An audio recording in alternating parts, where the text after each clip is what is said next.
Hello everyone, video present by Callum Pokfor. Stay tuned.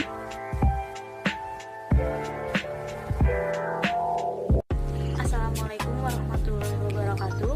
Perkenalkan, nama saya Adela Salsabila Pratiwi, biasa dipanggil Adel. Saya bersama teman saya Diana Saputri akan membahas tentang audit persediaan.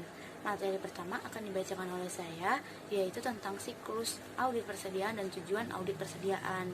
Sebelum masuk materi inti, kita tuh harus tahu persediaan tuh apa sih. Persediaan adalah aset yang tersedia untuk dijual dalam kegiatan usaha di dalam suatu perusahaan.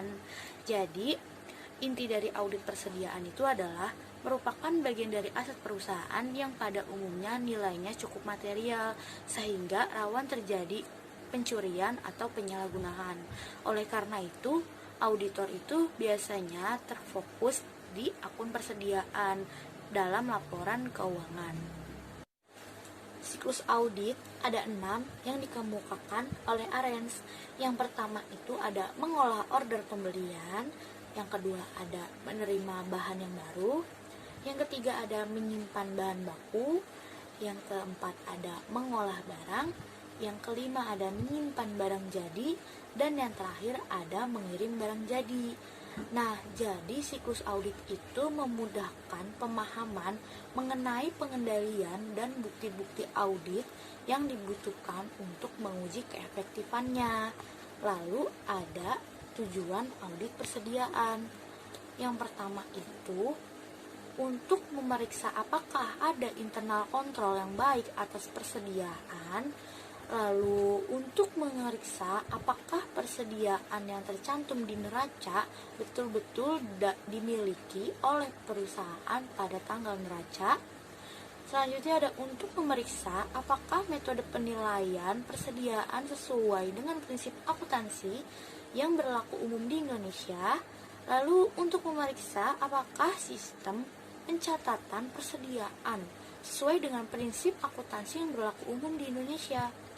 Selanjutnya ada untuk memeriksa apakah terhadap barang-barang yang rusak, bergerak lambat, dan ketinggalan metode sudah dibuatkan allowance yang cukup.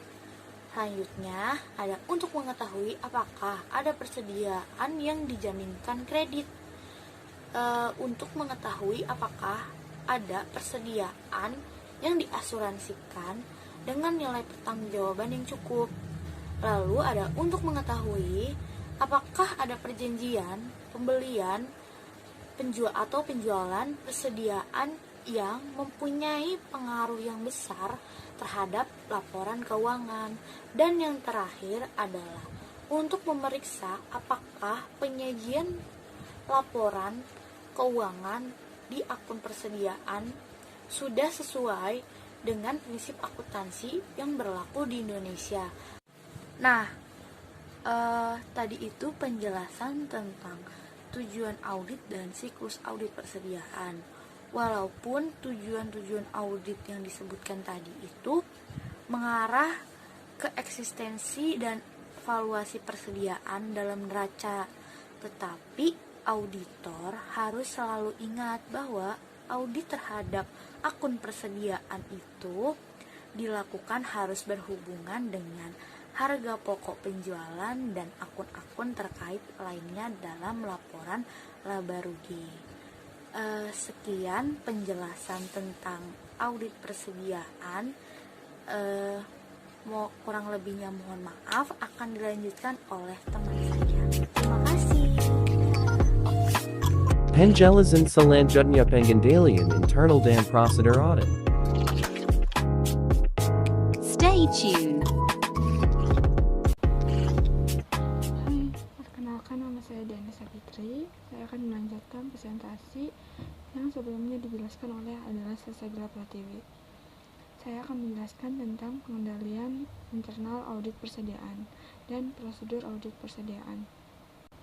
Pengendalian terhadap audit persediaan itu ada 3. Yang pertama, internal kontrol terhadap fisik persediaan. Yang kedua, internal kontrol terhadap pencatatan persediaan. Dan yang ketiga, internal kontrol atas jumlah persediaan. Sedangkan prosedur audit persediaan itu ada 4. Yang pertama, tes pengendali. tes pengendali ini tes sejauh mana perusahaan, cara perusahaan bagaimana agar fisiknya itu tidak hilang, angkanya jangan salah penyajian, dan tidak melanggar undang-undang dasar. Yang kedua, tes analisa. Cek analisa ini tidak mengadut langsung atau membandingkan dengan perusahaan yang setara. Contohnya itu kayak perusahaan Honda dengan Yamaha. Dan yang ketiga, tes substantif. Tes substantif ini melihat dokumen. Dokumennya itu benar-benar ada atau tidak, kayak mana bukti penjualan, mana bukti pembelian, mana stok optionnya. Yang keempat, test of balance. Test of balance ini memeriksa jumlah secara langsung atau melihat saldo aset tetap atau saldo akhir benar-benar ada sama seperti yang ada di neraca atau tidak. Sekian presentasi dari saya dan Adela Salsabila Pratiwi. Maaf jika kami berdua dalam menjelaskannya tidak dapat dipahami atau ada salah kata.